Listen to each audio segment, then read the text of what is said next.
प्रियांनो, तुम्ही जर ही साक्ष देत आहात की पापी जागेपासून, पापी सवयीपासून मी दूर झालेलो आहे, मी सर्व पापी कृत्यांपासून दूर झालो आहे, देवाने मला वेगळं केलेलं आहे, एक नवीन मनुष्य बनवलेला आहे, जर अशी साक्ष तुमच्या जीवनामध्ये असेल तर त्यातून मागे फिरण्याची परवानगी तुम्हाला नाहीये. तुम्ही का मागे वळून पाहता कामा नये? का तुम्ही पापाला जागा देता कामा नये? का तुम्ही पापात पडायचं नाहीये?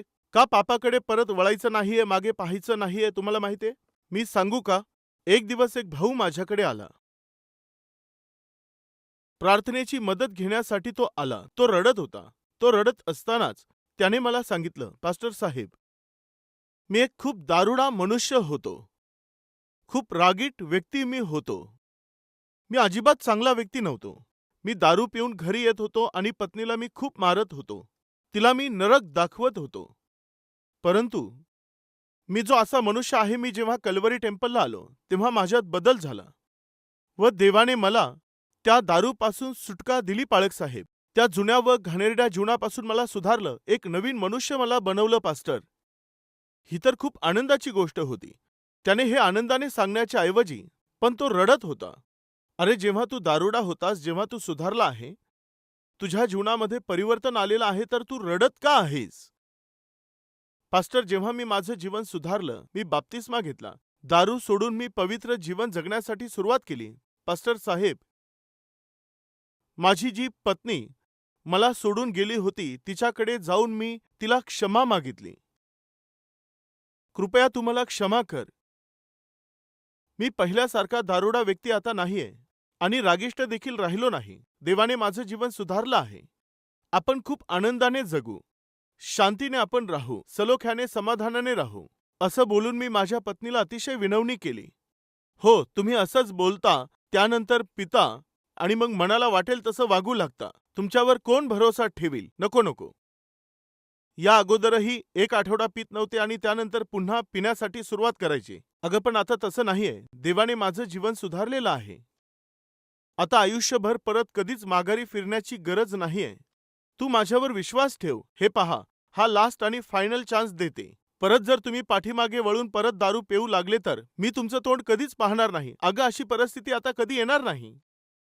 तू निश्चिंत माझ्या सोबत चल. तेव्हा पत्नी आली व मुलंही आले. तो भाऊ सांगत होता, पास्टर, आम्ही आमच्या कुटुंबात स्वर्ग पाहिला. मी, माझी पत्नी, माझे मुलं, आम्ही अतिशय आनंदामध्ये, संतोषामध्ये जीवन जगू लागलो. असं आम्ही जगत असताना एक दिवस काही जुने मित्र येऊन मला भेटले. ते जुने मित्र येऊन मला म्हणाले, चल आपण फिरून येऊया, बऱ्याच दिवसांनी आपण भेटलो आहोत, थोडं आपण फिरून येऊ. म्हटल्यावर मला जमणार नाही असं मी बोललो, परंतु त्यांनी हट्ट करून मला ते घेऊन गेले. असं फिरायला गेल्यानंतर चला काहीतरी खाऊ असं बोलून खाऊया असं म्हणून जेव्हा हॉटेल शोधू लागलो, तेव्हा दुसरं हॉटेल दिसलं नाही, केवळ बार आणि रेस्टॉरंटच भेटलं. ते मला बार अँड रेस्टॉरंटमध्ये घेऊन जाऊ लागले. तेव्हा मी तिथे येणार नाही असं मी बोललो. तू का येणार नाही? मी दारू सोडली आहे. तू पिऊ नकोस, आम्ही पिऊ, तू केवळ खा. तू एखादी बिर्याणी खा, आम्ही केवळ दारू पितो. चल, असं म्हणून त्यांनी कन्व्हिन्स केलं व ते मला आत घेऊन गेले. त्यांनी आम्ही पितो असं म्हणून कन्व्हिन्स करून मला आत घेऊन गेले. पण नंतर त्यांनी मला खूप फोर्स करून करून करून शेवटी मला त्यांनी पिण्यासाठी भाग पाडलं. तेव्हा मी खूप दारू प्यायलो. मी जो दारुडा होतो, देवाने मला सोडवल्यानंतर माझ्या मित्रांनी येऊन आग्रह केल्यावर मी पुन्हा एकदा त्यांचं ऐकून दारू पिली. त्या दिवशी मी खूप दारू पिऊन घरी येऊन पोहोचलो आणि जोराने दरवाजा वाजवला. माझ्या पत्नीने येऊन दरवाजा उघडला आणि मला पाहिलं. मी खूप दारू पिऊन आलो आहे पाहून ती माझ्यावर खूप रागावली. तेव्हा मी माझ्या पत्नीला खूप जास्त मारलं. बरं, ठीक आहे, आता काय झालं आहे? पास्टर, माझी पत्नी माझ्या मुलांना घेऊन माहेरी निघून गेली. मी तिला फोन करून मी खूप रडलो, खूप विनंत्या केल्या की मला तू क्षमा कर. येथून पुढे मी कधीच पिणार नाही, मला क्षमा कर. येथून पुढे मी कधीच चुकीचं काम करणार नाही, मला क्षमा कर. अशी मी तिला खूप जास्त विनंती केली. परंतु शेवटी आज मला एक लेटर मिळालं आहे. ते लेटर काय आहे मी पाहिलं तर घटस्फोट पाहिजे अशी नोटीस माझ्या पत्नीने पाठवली आहे. आता ती कधीच माझं तोंड पाहू इच्छित नाहीये. माझ्या मुलांवरती माझी सावली देखील पडू नये, कारण ते माझ्यासारखेच होतील यासाठी तिने त्यांनाही माझ्यापासून दूर केलं आहे. यातून तुला काय शिकायला मिळालं? मी नाही प्यायचं असा निर्णय मी घेतला, पण मी पुन्हा दारू पिऊन आलो. पण झालेल्या चुकीसाठी मी परमेश्वराच्या सानिध्यात क्षमा मागितली. मग देवाने क्षमा केली का? हो, माझ्या देवाने मला क्षमा केली. देवासोबत तर माझा समेट झाला, परंतु माझ्या पत्नीने मला क्षमा केली नाही. माझ्या मुलांनीही मला क्षमा नाही केली. परमेश्वराने मला क्षमा केली, पण मला दारुड्या व्यक्तीसारखंच पाहून माझ्या पत्नी आणि मुलांनी मला क्षमा केली नाही, क्षमा करणार नाहीत, असं सांगून टाकलं.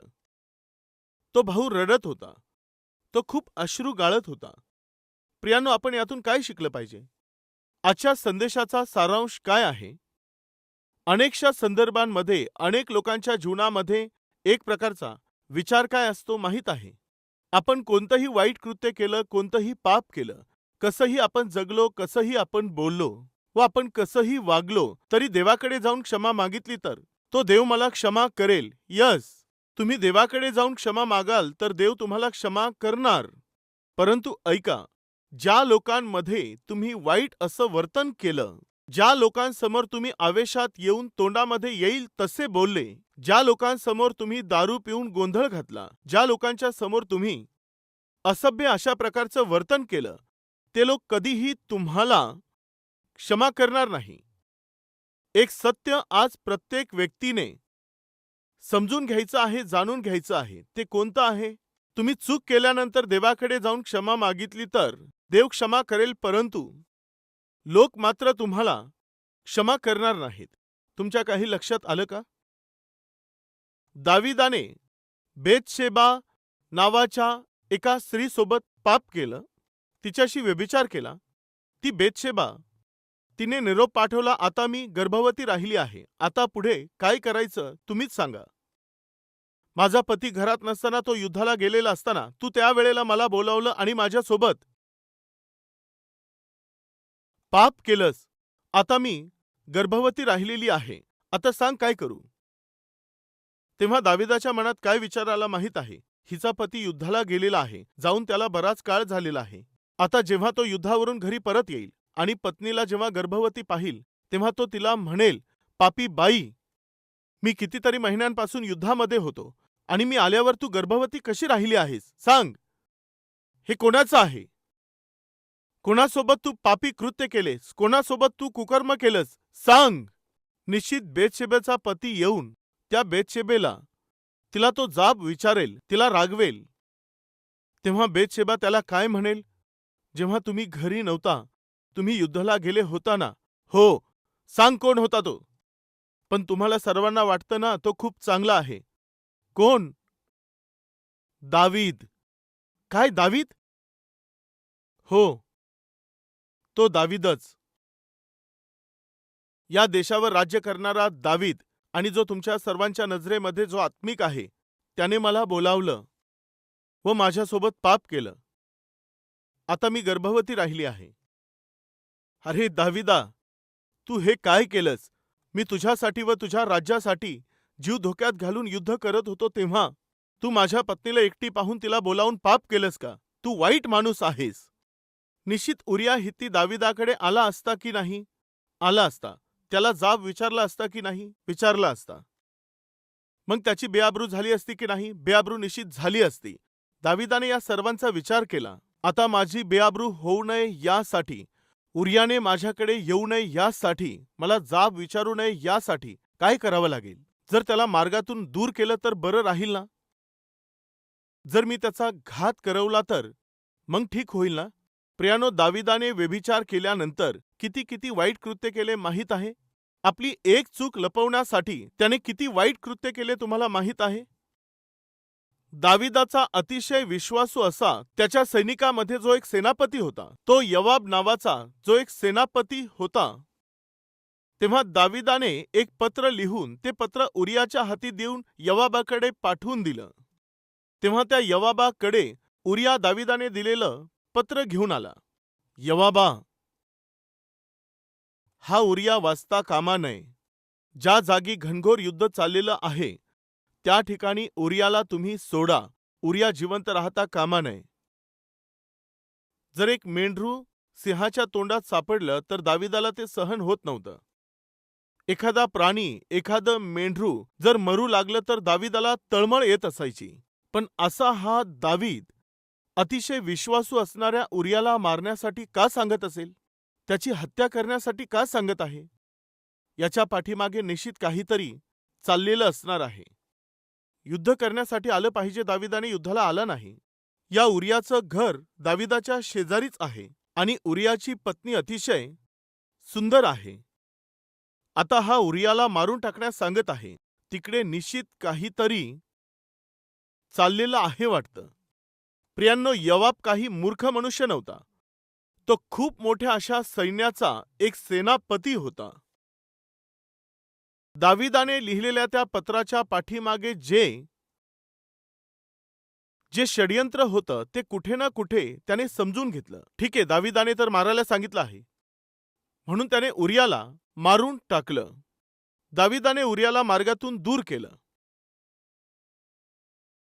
व योआबाने एक निरोप पाठवला की तू सांगितलं त्याप्रमाणे साध्या भोळ्या उरियाला आम्ही युद्धात मारून टाकलं आहे.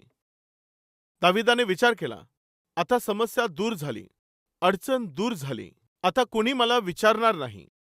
चूक केल्यानंतर ती चूक अत्यंत धूर्तपणे जर लपून ठेवली किंवा गाडून टाकली किंवा मिटून टाकली तर मनुष्याच्या मनात जो साधारण भरवसा उत्पन्न होतो तो काय असतो की आता भीती नाही. कदाचित आज तुम्हालाही असाच भरवसा असेल, अशीच तुम्हालाही खात्री असेल. तर ऐका.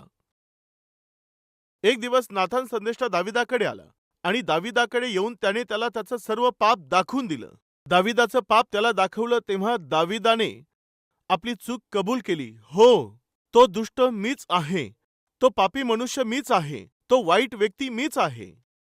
तेव्हा स्तोत्र 51 दाविदाने आपल्या अश्रूंसह लिहिलेलं आहे. हे पश्चातापाने भरलेलं स्तोत्र होतं.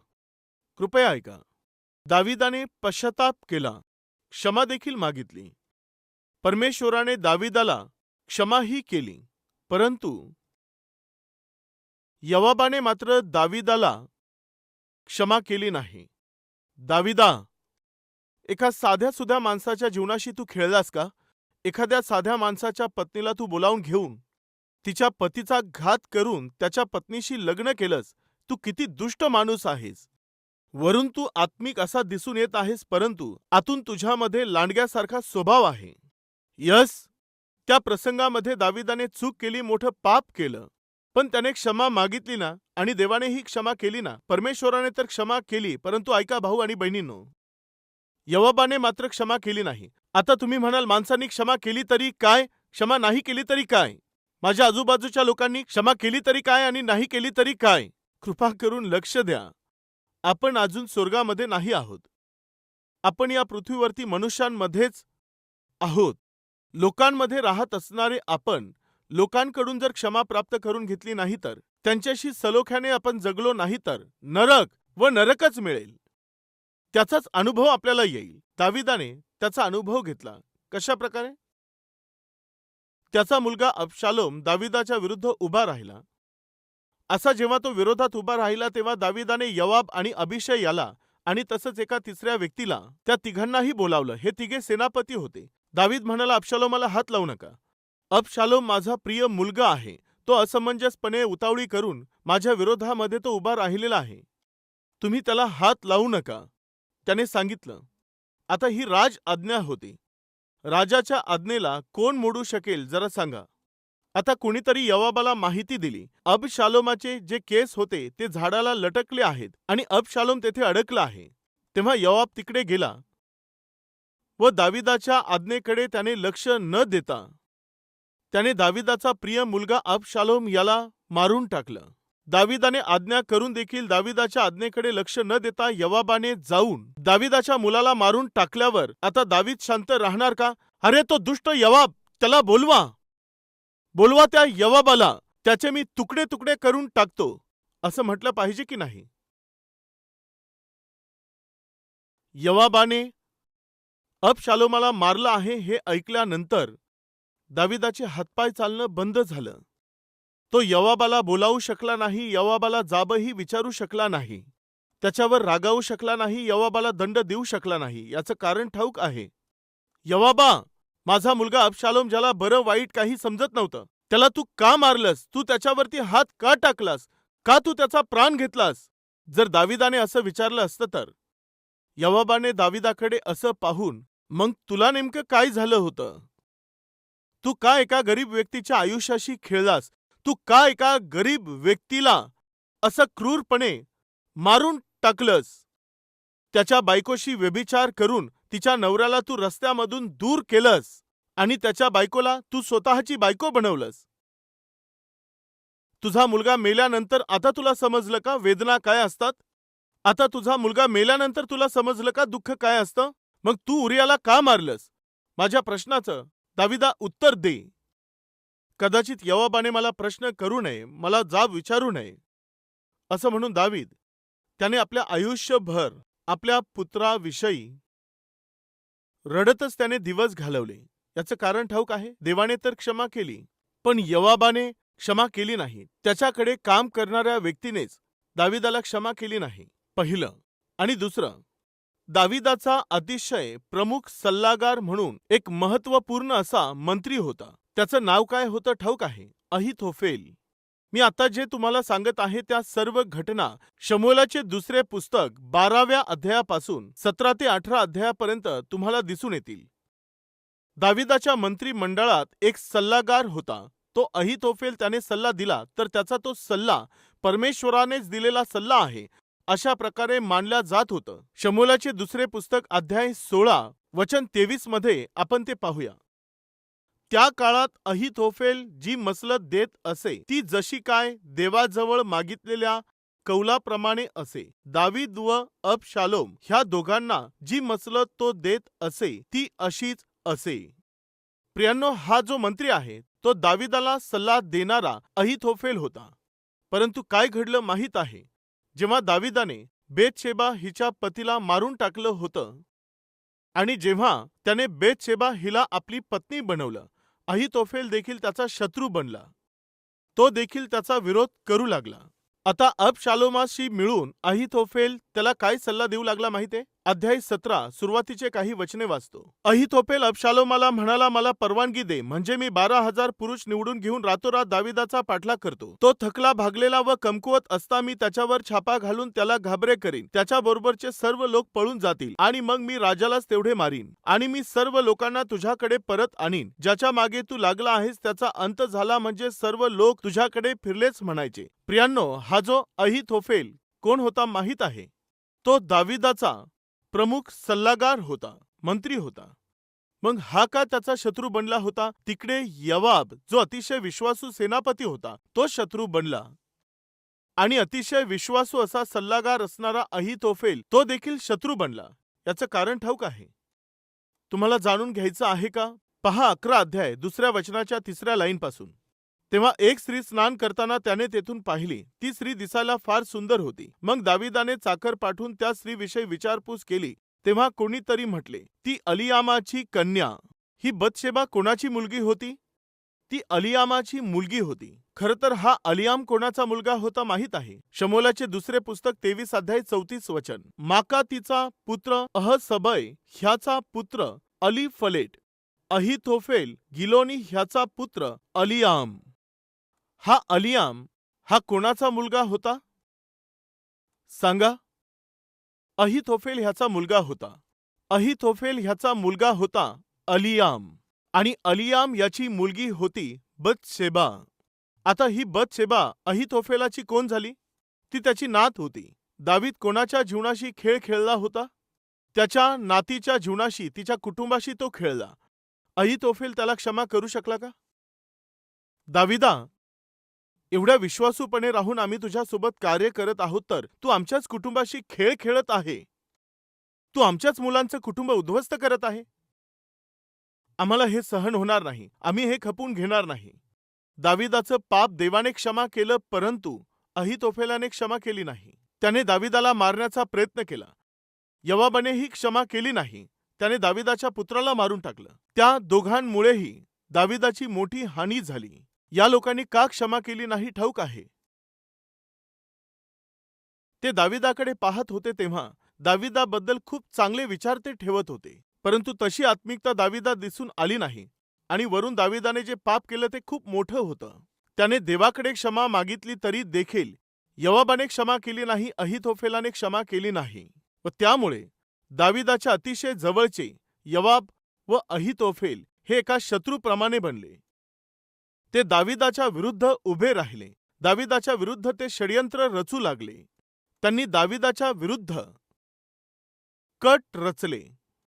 आजचा संदेश ऐकणाऱ्या भाऊ आणि बहिणींनो, तुम्ही देवाचे लोक असून, देवाचे साक्षीदार असून आपल्या साक्षीचं संरक्षण न करता जर तुम्ही आपल्या आत्मिकतेला विसरून जाऊन जर तुम्ही वागू लागाल किंवा तसं बोलू लागाल किंवा पापी कृत्य कराल व त्यानंतर जर तुम्ही देवाकडे जाऊन क्षमा मागाल तर कदाचित देव क्षमा करेल, परंतु तुमच्या चहूबाजूचे लोक तुम्हाला क्षमा करणार नाहीत. तो पती येऊन सांगत होता, मी पुन्हा पिण्यासाठी सुरुवात करून मी वाईट कृत्य केलं, परंतु पुन्हा गुडघ्यांवर येऊन मी देवाकडे क्षमा मागितली. देवाने मला क्षमाही केली, पण माझी पत्नी मला क्षमा करत नाहीये, माझे मुलंही क्षमा करत नाहीयेत. आता कधीच तुमचं तोंड पाहणार नाही असं त्यांनी सांगून टाकलं आहे. लक्षात आलं का? देव आपल्याला क्षमा करेल, परंतु लोक मात्र क्षमा करणार नाहीत. यामुळे आयुष्याचे हे 4 दिवस अतिशय सावधतेने आपण जगायचं आहे. आपली साक्ष व आपली आत्मिकता सुरक्षित ठेवायची आहे. कोणीतरी असं म्हटलं, एखाद्या नवीन विश्वासणाऱ्यावर किंवा एखाद्या पाप्यावर प्रेम करणं सोपं आहे, परंतु पापात पडलेल्या एका आत्मिक व्यक्तीवर प्रेम करणं अतिशय अवघड असं आहे. तुम्ही आत्मिक जीवन जगत असून, प्रभूचे लोक बनून जगत असून जर तुम्ही पापात पडले तर ऐका प्रिय भाऊ आणि बहिणींनो, तेव्हा तुमच्यावर प्रेम करणं, तुम्हाला क्षमा करणं आणि तुमचा स्वीकार करणं हे तुमच्या आजूबाजूच्या लोकांसाठी एवढं सोपं राहणार नाही. त्यामुळे आयुष्यभर तुम्हाला नरकाचाच अनुभव घ्यावा लागेल. आयुष्यभर तुम्हाला तुमच्या आजूबाजूचे लोक तुमच्यावर बहिष्कार टाकल्यासारखे पाहतील. आयुष्यभर तुम्हाला ते दुःख सहन करावं लागेल. दाविदाच्या सोबत जे काम करत होते, जेव्हा त्यांनी दाविदाच्या जीवनामध्ये आत्मिक हिंता पाहिली, ते त्याचे विरोधक बनले, ते त्याचे शत्रू बनून गेले. त्यांनी दाविदाकडे लक्ष देणं बंद केलं. दाविदाने त्यांना कितीही कोसून काय उपयोग, त्यांना वाईट बोलून काय फायदा होणार. कारण दाविदाला हे ठाऊक होतं, माझ्या चुकीची क्षमा देवाने केली, परंतु यांच्यापैकी कोणीही क्षमा केली नाही. तो अगदी स्वतःच्या मनामध्येच व्याकुळ होऊन गेला, तो दबून राहिला व आपल्या सर्वांना एक सत्य तो शिकवून गेला. जर आपण चूक करून देवाकडे जाऊन क्षमा मागितली तर देव आपल्याला क्षमा करेल, परंतु लोक आपल्याला क्षमा करणार नाहीत व त्याद्वारे दुःख, अपमान व निंदा यातून गेल्याशिवाय आपल्याला राहता येणार नाही. जर अशा स्थितीतून आपल्याला जायचं नाहीये तर आपण आपल्या जीवनाला, आपल्या साक्षीला आणि आपल्या आत्मिकतेला आपण वेळच्या वेळी अगदी सावध राहून आपण आपलं तोंड, आपली साक्ष, आपलं जीवन मनुष्यांच्या समोर अगदी सावधपणे जपलं पाहिजे. असं सतर्क न राहता जर आपण अभिमान बाळगू, आपण मार्गातून भटकू किंवा जर पाप करू व परमेश्वर क्षमा करेल असे चुकीचे विचार ठेवून जर पाऊल टाकू, मग क्षमा मागितल्यावर कदाचित देव तुम्हाला क्षमा करून टाकेल, पण तुमच्या आजूबाजूचे लोक ते तुम्हाला दुःख देत राहतील. आज हे सत्य जाणून घेऊन कमीत कमी आत्तापासून आपली साक्ष न गमावता सतर्कतेने जगणार का? हो बोलणारे माझ्यासोबत मिळून प्रार्थना करणार का? प्रार्थना करू.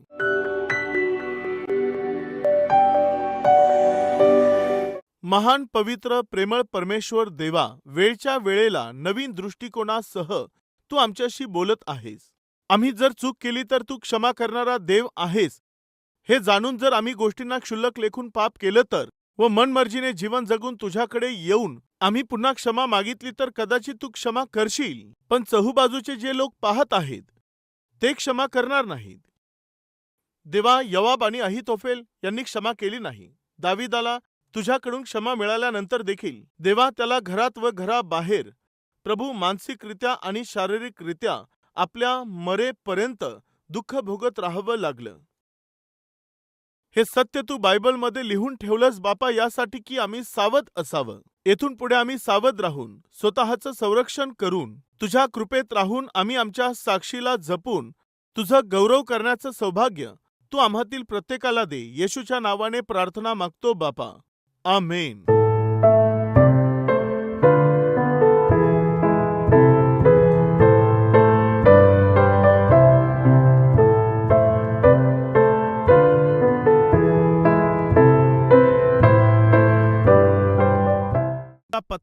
Kalvari, post box number 30, Kukatpally, Hyderabad 72.